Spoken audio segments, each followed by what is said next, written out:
करोड़ों दर्शकों का मिल रहा साथ। एमपी की बात एमपी न्यूज के साथ। एमपी में जनमत अब ईवीएम मशीनों में कैद है और सभी को बेसब्री से इंतजार है 3 दिसंबर की तारीख का। ये वो निर्णायक दिन होगा जिस दिन चुनाव नतीजे निकलकर बाहर आएंगे और मध्य प्रदेश का भविष्य किस दिशा में जाने वाला है ये दिशा भी तय हो जाएगी। ऐसे में महत्वपूर्ण भूमिका निभाता है देश का राष्ट्र का चौथा स्तंभ।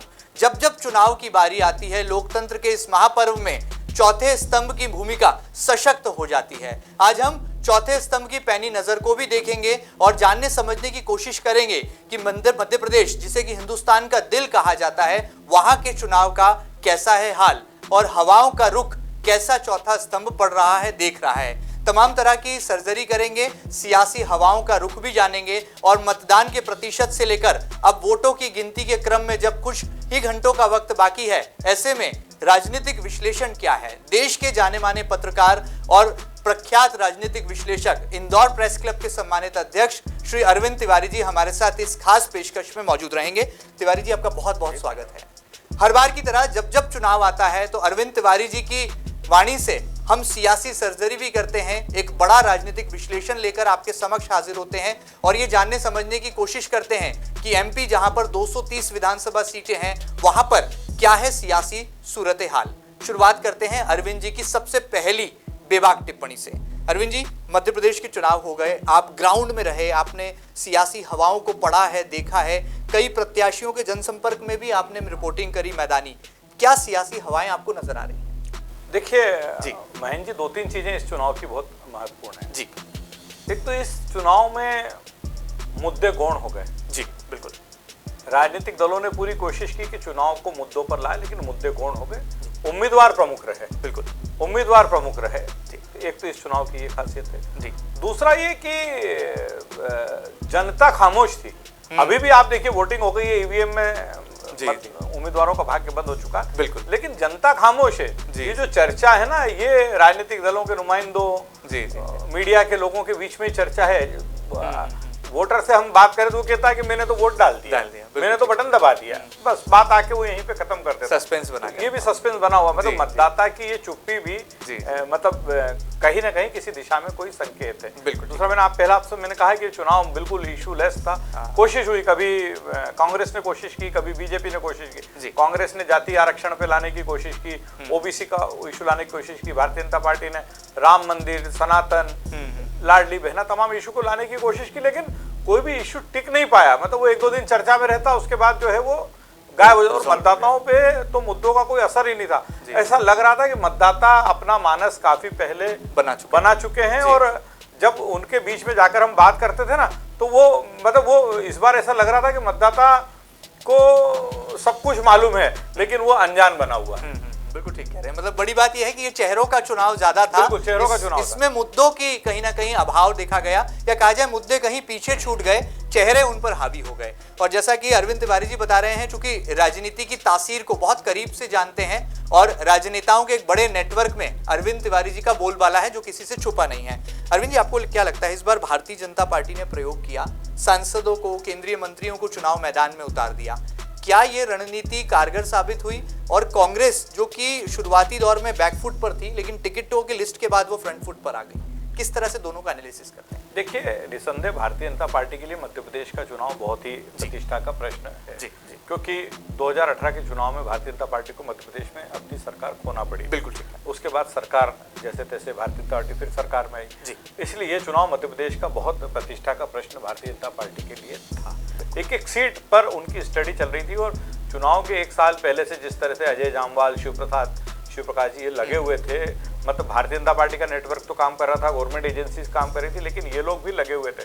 पता अंदाजा लगाइए, आपके सह संगठन मंत्री, राष्ट्रीय सह संगठन मंत्री अजय जामवाल मंडल स्तर तक गए और लोगों से बात की और कहा कि आप खुलकर बोलिए। तो बहुत स्ट्रॉन्ग फीडबैक पार्टी का वर्कर्स से, आम लोगों से, बिल्कुल ये एक फीडबैक आ रहा था जी। शिव प्रकाश जी खुद लगे हुए थे, सारा वो था, तो बड़ी लंबी चौड़ी एक्सरसाइज की। तो भारतीय जनता पार्टी को लग रहा था कि मध्य प्रदेश में सत्ता की राह इतनी आसान नहीं जी। इसीलिए भारतीय जनता पार्टी ने ये एक्सरसाइज की और उन्होंने अपने 8 दिग्गज नेताओं को, जिसमें 7 सांसद थे, उनको मैदान में उतारा जी। इसके पीछे उनका मंतव्य महेंद्र जी एक ही था केवल कि हम ज्यादा से ज्यादा सीटें हासिल करें। जिन नेताओं को मैदान में उतारा, जिस 8 नेताओं को, उसमें से 6 सीटें भारतीय जनता पार्टी के पास नहीं थी। केवल जालम सिंह पटेल नरसिंहपुर और रीति पाठक, जहां से पहले केदारनाथ शुक्ला थे, ये 2 ही सीट बिल्कुल ठीक, बाकी सब सीटें कांग्रेस कब्जे। कितना minute observation Bharatiya Janata party का था कि यदि ये 6 सीट भी इन बड़े नेताओं को मैदान में उतार कर हम प्राप्त कर लेते हैं तो ये हमारी सीधी हमारी टैली को बढ़ाने वाली सीट ऐड ऑन हो जाएगी। बिल्कुल ठीक बात है। लेकिन मुझे ऐसा लगता है कि लगभग ये 50-50 पे आके मामला टिकने वाला है जी।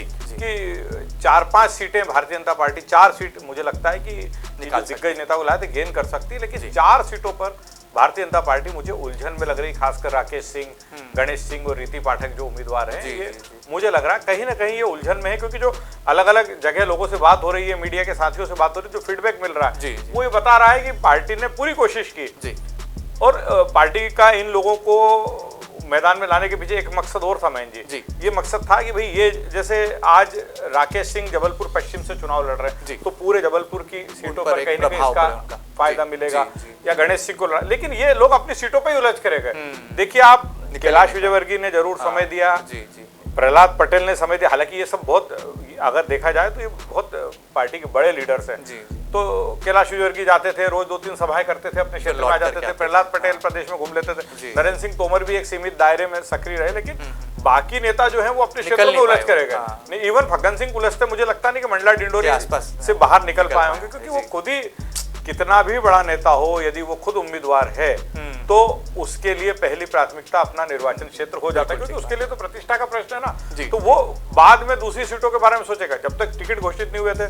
आप और हमको मालूम है कि कैलाश जी, ये तय था कि कैलाश जी मालवा निमाड़ में भाजपा को संभालेंगे, 66 सीट पर जो है वो कंट्रीब्यूट करेंगे, लेकिन टिकट घोषित होने के बाद कैलाश जी का दायरा सीमित हो गया, उनके लिए उनकी सीट प्राथमिकता हो गई।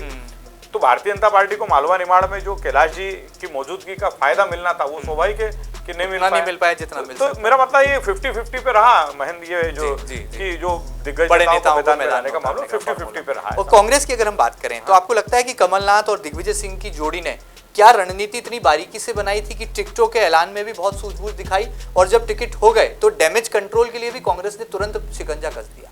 देखिए, कमलनाथ की रणनीति तो वास्तव में बेजोड़ रहती है।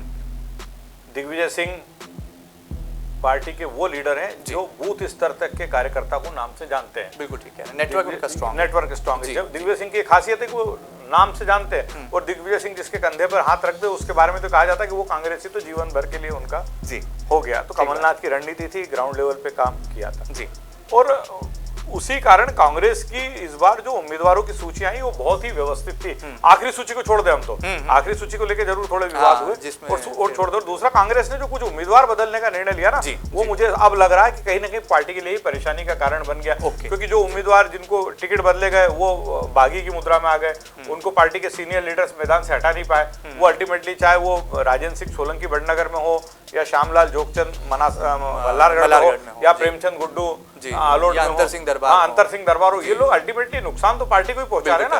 तो भाई डैमेज कंट्रोल काफी हद तक कांग्रेस करने में सफल रही, लेकिन काफी हद तक नाकाम भी रही। भाई ये 4 सीटों का तो सीधा नुकसान होता दिख रहा है ना। तो इसलिए ये भी कांग्रेस का की इलेक्शन के पहले टिकट को लेकर कांग्रेस ने इस बार बहुत ही जो सर्वेस थे उसके आधार पर काफी कुछ किया, और इस बार जब कांग्रेस के टिकट डिक्लेयर हुए सबने माना कि अच्छे टिकट आए हैं। लेकिन एक तो आखिरी सूची में गड़बड़ हुई, और दूसरा मुझे लगता है कि आखिरी दौर में थोड़ा सा डैमेज कंट्रोल भी कांग्रेस का कमजोर रहा। मतलब कुल जमा बात ये कहा जा सकता है कि दोनों ही दलों ने बेहतरीन जो चुनावी यहाँ पर जंग लड़ी है, युद्ध लड़ा है, और अब युद्ध का परिणाम आने वाला है। बीजेपी के पास तो उनका संगठन और आरएसएस, ये 2 बहुत महत्वपूर्ण अंग थे मैदान में। भाई संगठन बीजेपी का इतना स्ट्रांग है कि कांग्रेस उसकी तुलना ही नहीं कर सकती। वो कैडर बेस्ड पार्टी है, उन्होंने लगाया। फिर संघ, जहां कमजोर सीटें थी वहां उन्होंने संघ को जिम्मेदारी सौंपी, तो संघ भी लगा रहा। बिल्कुल संघ तो भाई कैंडिडेट, एक तरीके से कहा जाए तो जो कॉन्स्टिट्यूएंसीज में संघ सक्रिय था या जहां पर संगठन सक्रिय था, वहां तो कैंडिडेट के जुम्मे केवल जनसंपर्क करो और आप कैसा मैनेजमेंट अपना जमा सकते हो, उतना ही काम था। बाकी तो सब काम लोगों को मनाने का काम, लोग काम कर रहे हैं या नहीं कर रहे हैं, मॉनिटरिंग नहीं कर रहे हैं तो क्यों नहीं कर रहे हैं, करवाना हो तो कैसे काम करेंगे, ये सब चीजें तो कहीं संघ ने संभाल रखी थी, कहीं पार्टी के बड़े लोगों ने संभाल रखी। बिल्कुल ठीक बात है। यानी कहीं ना कहीं बारीकी रणनीति के साथ जो है बीजेपी मैदान में थी और कांग्रेस ने भी डैमेज कंट्रोल प्लान से लेकर टिकटों के ऐलान तक में बहुत बेहतरीन यहाँ पर रणनीति दिखाई है। लेकिन अब बारी यहाँ पर है क्योंकि मतदान हो चुका है, मतदान का आंकड़ा साफ है, प्रतिशत जो है बड़ा बम्पर दिखाई दे रहा है। और एमपी में जब जब बम्पर मतदान हुआ है, वोटिंग के लिए जब मतदाता घरों से निकले हैं, तो अरविंद जी आपने तो कई चुनाव देखे हैं और आपने मुझे ऐसा लगता है कि जनता की नब्ज को पकड़ने का जो एक जो जज्बा है या जो कला आपके पास है वो बहुत जल्दी आप उसको पढ़ लेते हैं। क्या आपको नजर आ रहा है इस मतदान के बम्पर प्रतिशत ने कोई संकेत दिए हैं या फिर मध्य प्रदेश की जो सियासी तस्वीर है वो अभी भी धुंधली है, सिक्का हवा में है? देखिए जी, निसंदेह बहुत अच्छा मतदान हुआ और स्वस्थ लोकतंत्र के लिए एक अच्छा संकेत है। जी जी। राजनीतिक दलों ने भी पूरी कोशिश की, स्वाभाविक है ना, राजनीतिक दल मतलब मेरा आशय उम्मीदवारों से, बिल्कुल ठीक बात। कि उम्मीदवारों ने भी कोशिश की। उम्मीदवार को लग रहा था कि जितना ज्यादा मतदान होगा, हर उम्मीदवार ये मानता है ना कि जितना मेरी कॉन्स्टिट्यूएंसी में ज्यादा मतदान होगा वो मेरे फेवर में होगा। एक तो उम्मीदवारों ने कोशिश की, चुनाव आयोग की ओर से बड़े प्रयास हुए कि मतदान का प्रतिशत बहुत ज्यादा रहे, तो वो एक प्रयास चुनाव आयोग ने किया, तो मतदान का प्रतिशत गया।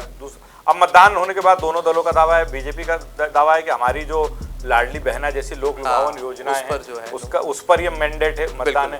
कांग्रेस का कहना है कि ये सरकार के खिलाफ मतदान है।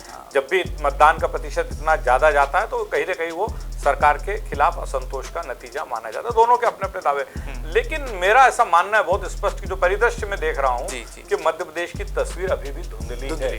सिक्का उछाल तो दिया हमने, लेकिन वो हेड और टेल ये बाद में पता पड़ेगा। धुंधली तस्वीर है, दोनों दल आशान्वित हैं, उम्मीदवार आशान्वित हैं, और मतलब इस हद तक आशान्वित है कि कोई भी 10-15 हजार 20 हजार से कम हार जीत की बात ही नहीं कर रहा है। मतलब उनका कहना है कि हम तो स्पष्ट जीत रहे हैं। जी जी। इस चुनाव में मैंने एक चीज और देखी महेंद्र, कि जहां पर कैंडिडेट बहुत स्ट्रांग थे, वहां पर इशू की बजाय लोगों ने कैंडिडेट को प्राथमिकता दी। बिल्कुल। जैसे जहां कैंडिडेट स्ट्रांग था वहां लाडली बहना गौण हो गई। दूसरा ये रहा कि एक तरफ भारतीय जनता पार्टी का दावा है कि लाडली बहना हमारा बहुत ही बड़ा ट्रम्प कार्ड है, गेम चेंजर बीजेपी मान रही है। दूसरी तरफ कांग्रेस का कहना है कि भाई जो ओपीएस ओल्ड पेंशन स्कीम का जो कमिटमेंट हमने अपने वचन पत्र में किया है, वो कर्मचारियों वो उसने शासकीय कर्मचारियों और उनके परिवार को बिल्कुल हमसे जोड़ा है। एक चीज और मैंने जो इस इलेक्शन में महसूस की वो ये है कि जो पहली बार मतदाता निकला वो मुद्दों से तो प्रभावित नहीं हुआ, लेकिन जो उससे जुड़ी चीजें थी, अनएम्प्लॉयमेंट, जो नौकरियों का जो परिदृश्य बनता जा रहा है, जिस तरीके से वैकेंसीज निकलती है, कंपटीशन होती है, लेकिन उसके बाद मालूम पड़ता है कि बड़ा घोटाला हो गया, भ्रष्टाचार हो गया, उसको लेकर उसके मन में कहीं ना कहीं पीड़ा थी। बिल्कुल। एक चीज और मैं आपको बताता हूँ जो मैंने ऑब्जर्वेशन मेरा है कि युवाओं के मन में एक बात ये भी अब आती जा रही है कि पॉलिटिशियंस हमसे डायलॉग करना बंद कर चुके हैं। संवाद की कमी दिखती, उनको लगता है हमसे बचते हैं, हमसे डायलॉग नहीं। इसलिए वो तमाम पॉलिटिशियन, जिसमें मैं विशेषकर जीतू पटवारी के नाम का उल्लेख करूंगा, जिन्होंने युवाओं से डायलॉग किया, युवाओं के मन में ये बात खड़ी की कि हमें आपकी चिंता है, आपके साथ इनजस्टिस हो रहा है, तो वो उस वर्ग ने उनका साथ दिया। तो ओवरऑल मुझे ऐसा लगता है कि अगर हम गवर्नमेंट के पार्ट पर बात करें तो लाडली बहना और कांग्रेस के पार्ट पर बात करें तो ओपीएस और नए मतदाता,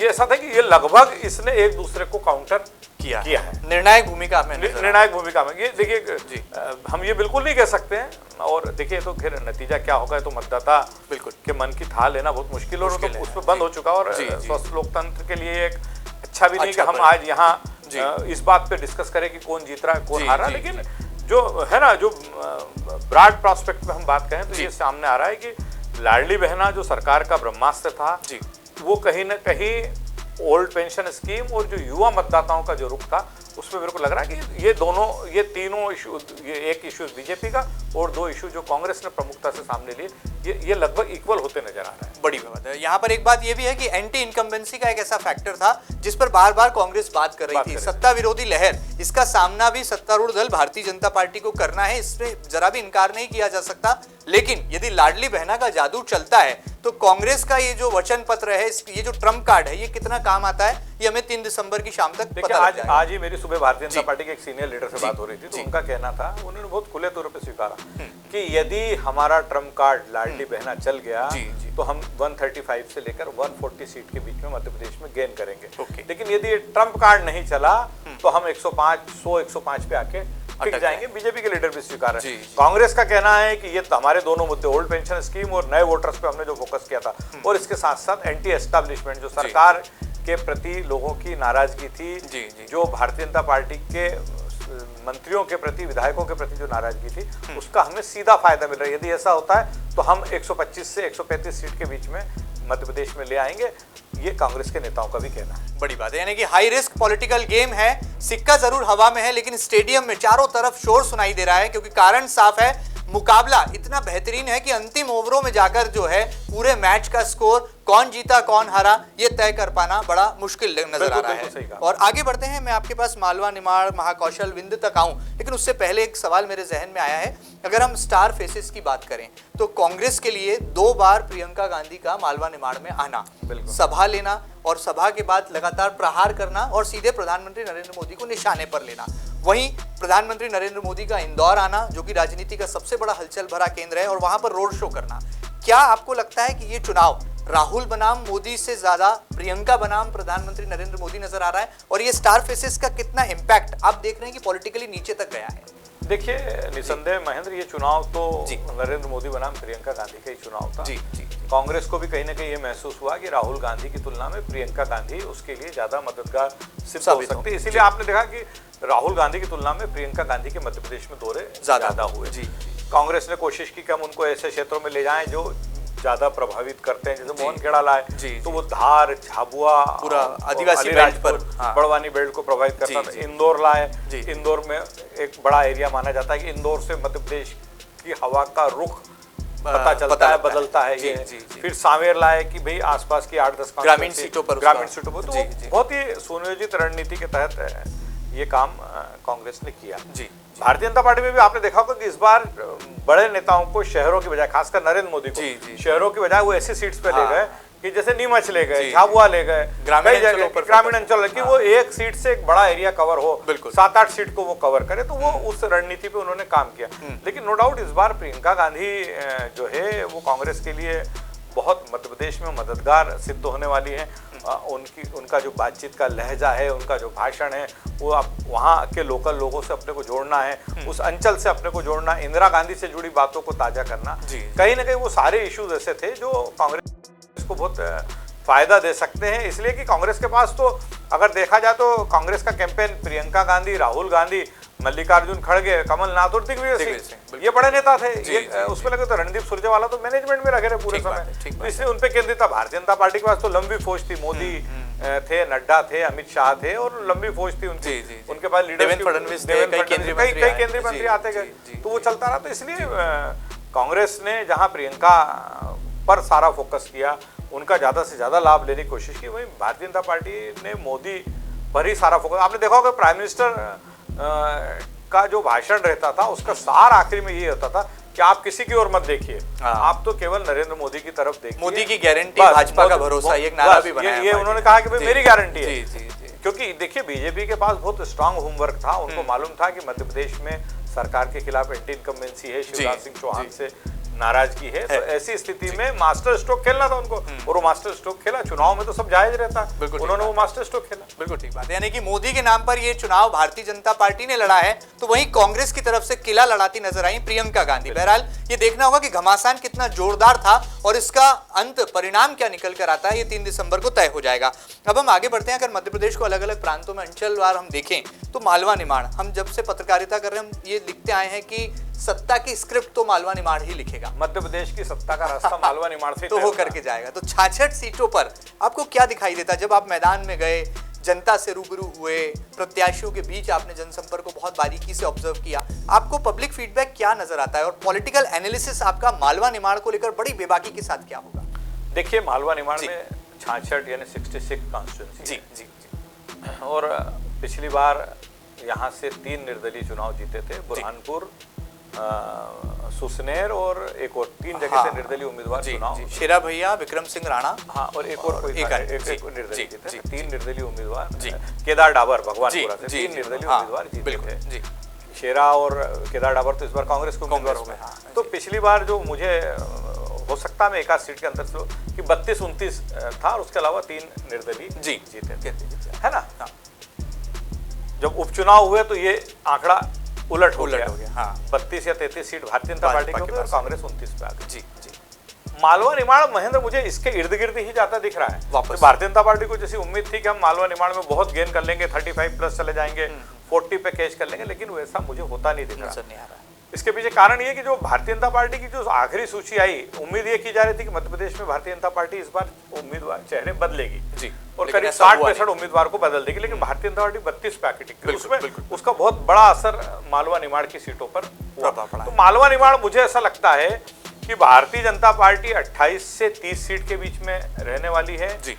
कांग्रेस जो है वो 30 से 33 के बीच में रह सकती है और एक दो कांग्रेस गेन कर सकती है, और 1-2 सीटें जो है वो निर्दलीय उम्मीदवारों को जा सकती है मालवा निमाड़ में। मुझे ऐसा मालवा निमाड़ का परिदृश्य जो मोटे तौर पर नजर आ रहा। मालवा निमाड़ में ऐसा बिल्कुल नहीं है कि बीजेपी की क्लीन स्वीप हो रही है या कांग्रेस की क्लीन स्वीप हो रही है। और यही जो देखिए, कांग्रेस के पास ज्यादा खोने को नहीं है मालवा निमाड़ में, लेकिन भारतीय जनता पार्टी यदि मालवा निमाड़ में ज्यादा गेन नहीं कर पा रही, क्योंकि ये क्षेत्र खासकर मालवा गढ़ माना जाता है जनसंघ के जमाने से, जनसंघ, जनता पार्टी और भाजपा, ये दो हम देखते हैं। इसलिए यदि यहाँ भारतीय जनता पार्टी गेन नहीं कर रही तो निश्चित तौर पर उसको लग रहा है कि कहीं ना कहीं हमारे सामने परेशानी है।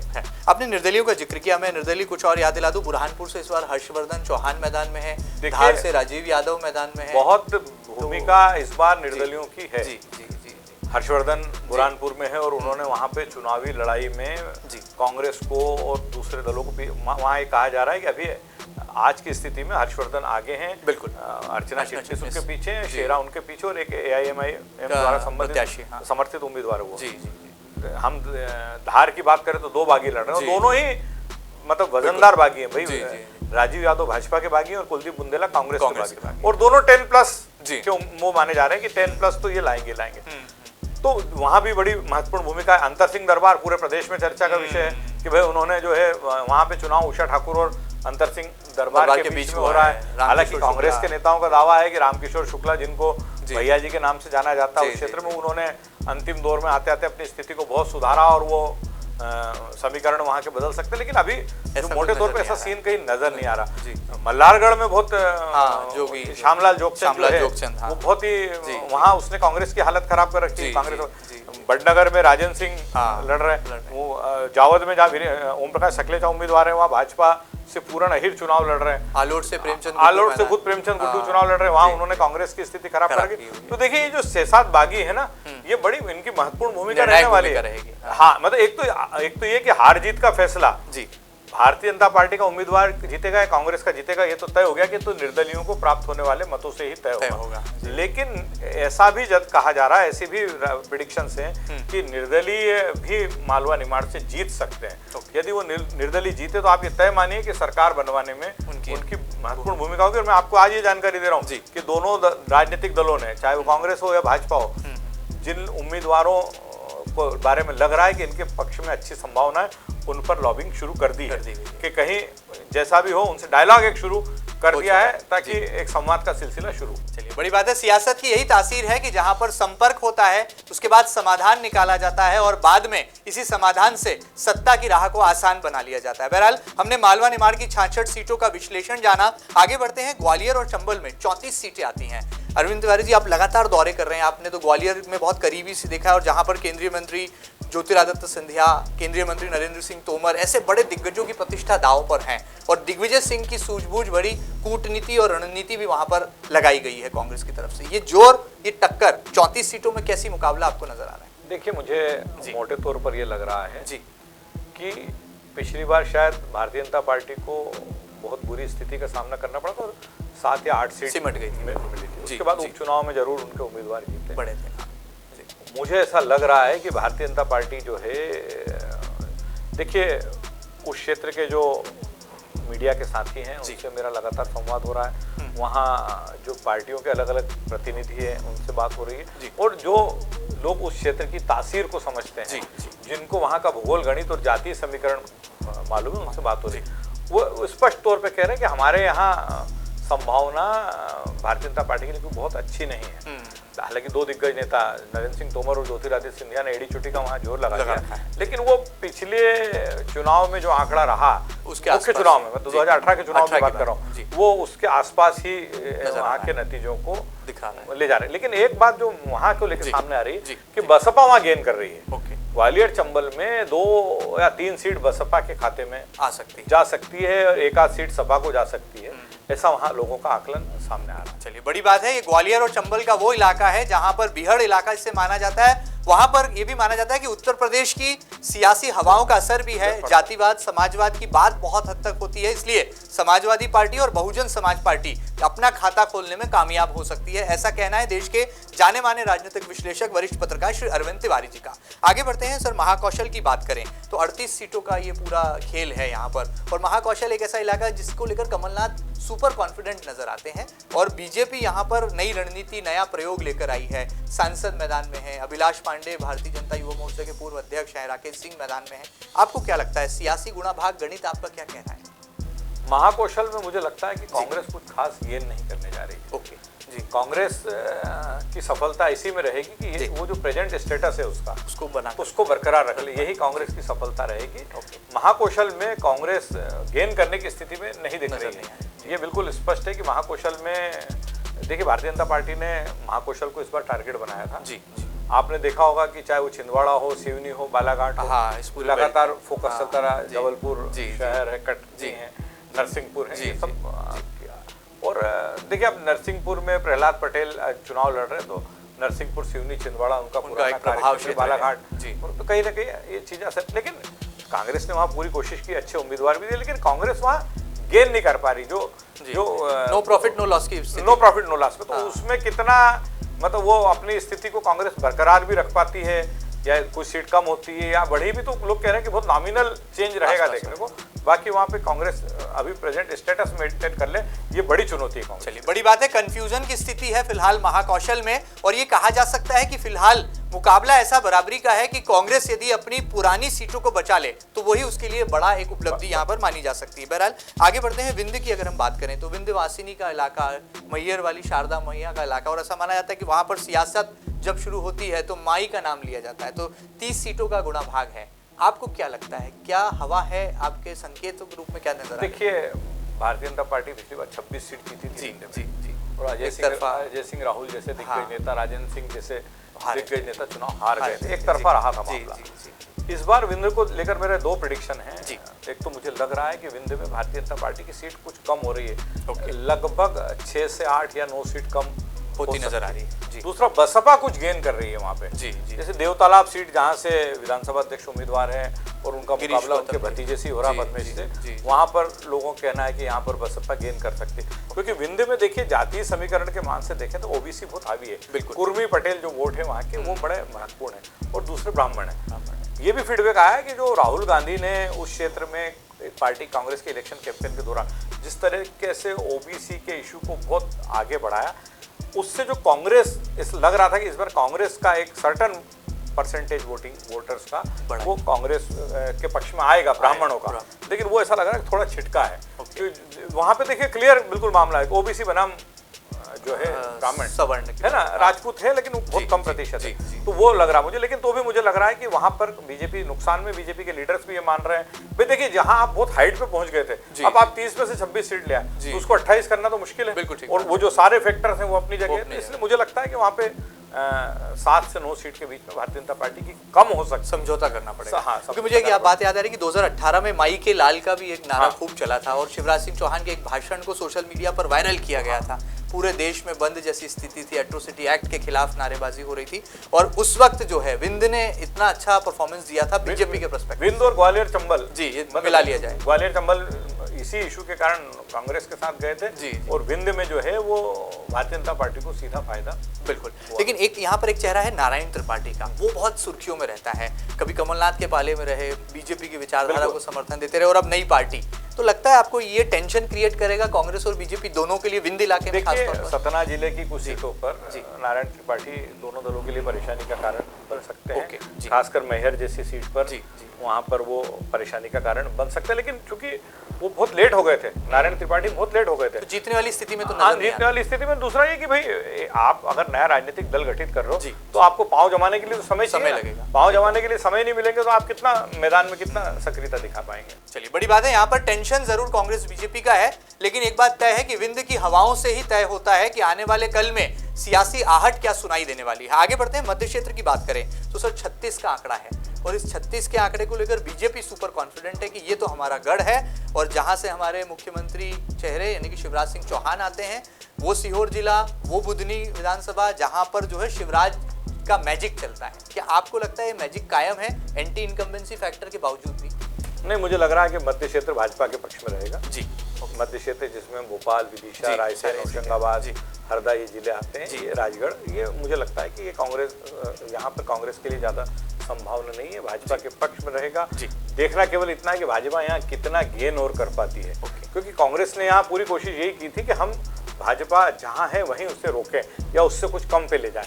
तो और भारतीय जनता पार्टी की कोशिश थी कि हम यहाँ पे गेन करें, तो इसलिए यही देखना है कि यहाँ पर भारतीय जनता पार्टी कितना गेन कर पाती है। लेकिन मध्य क्षेत्र निश्चित तौर पर भारतीय जनता पार्टी के साथ ही जा रहा है। बड़ी बात है, यहाँ पर मध्य क्षेत्र से बहुमत का जादुई आंकड़ा भी निकल सकता है, क्योंकि बीजेपी आश्वस्त है कि सत्ता के में अब तक किए कामों को लेकर उनका परफॉर्मेंस यहाँ बेहतर हो सकता है। और राजनीतिक विश्लेषक वरिष्ठ पत्रकार अरविंद तिवारी जी भी हमें बताने की कोशिश कर रहे हैं कि मध्य क्षेत्र हमेशा से भारतीय जनता पार्टी का एक विश्वासपूर्ण इलाका रहा है, जहां से बीजेपी अपना कमल खिलाती आई है।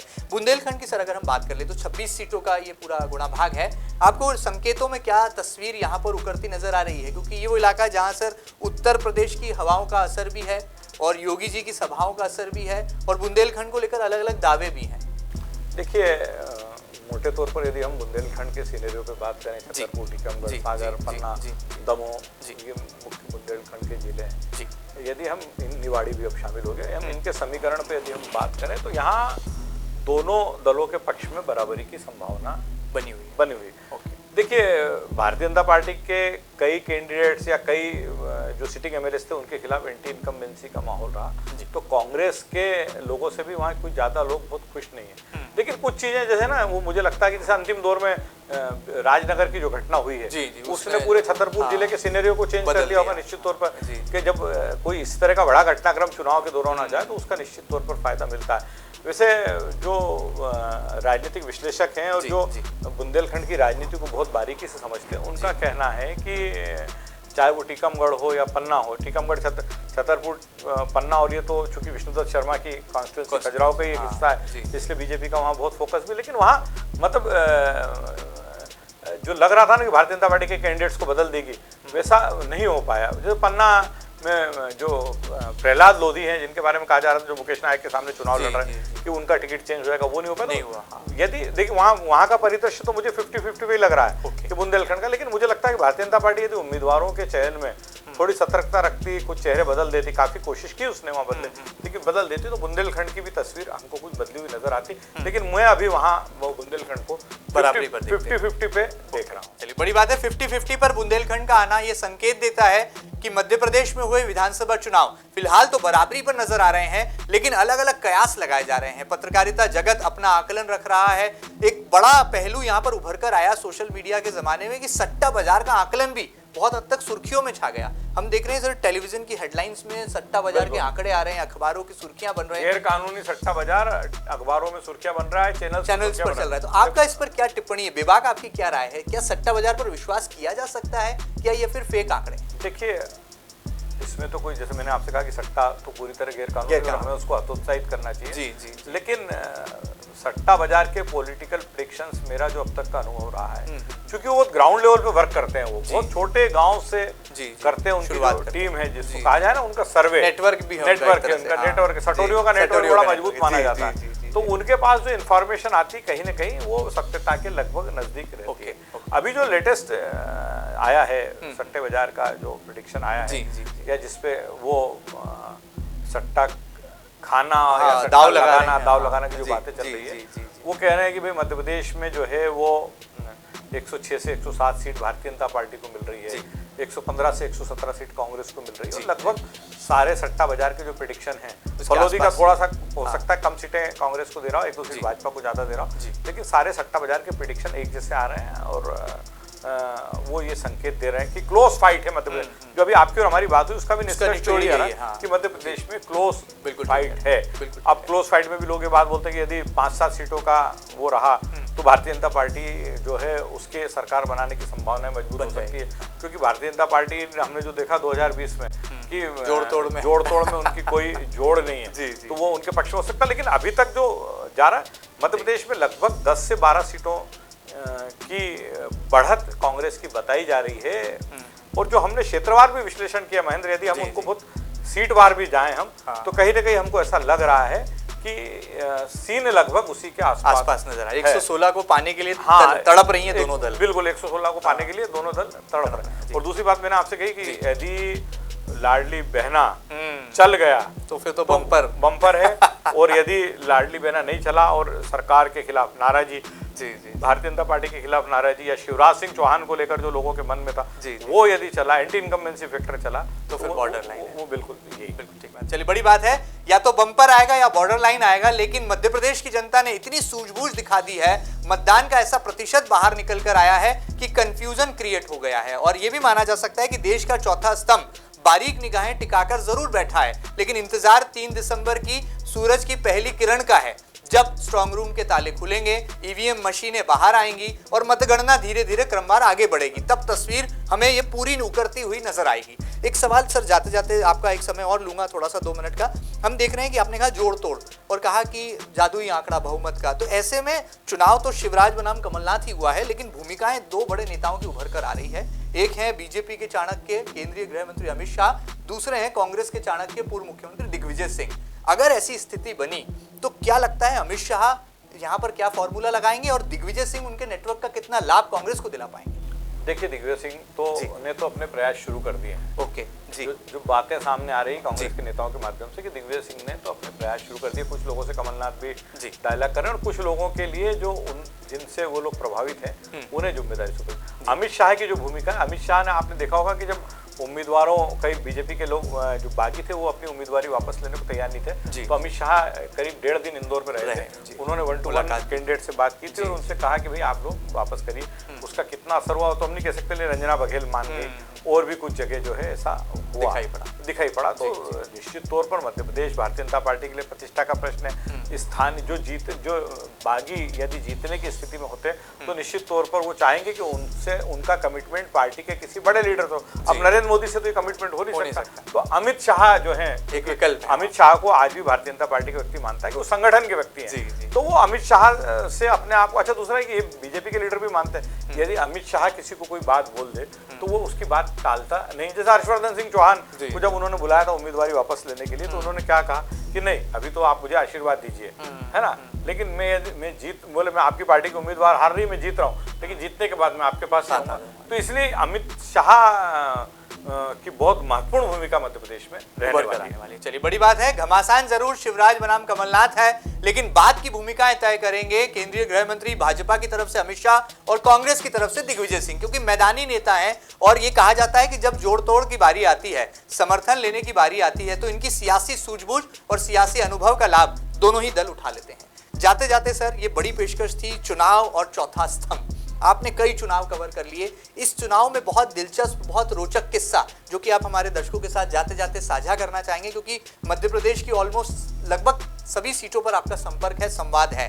कोई ऐसा किस्सा आपको याद आ रहा हो जो इस चुनाव को यादगार बना के जा रहा हो, 2023 के विधानसभा चुनाव? देखिए, चूंकि मैं तो लगातार मूवमेंट में था, मालवा निमाड़ प्रदेश के दूसरे हिस्सों में भी गया, लेकिन मुझे लगा कि किसी व्यक्ति के प्रति लोगों का लगाव किस हद तक जा सकता है, ये मैंने मल्हारगढ़ कॉन्स्टिट्यूंसी में देखा।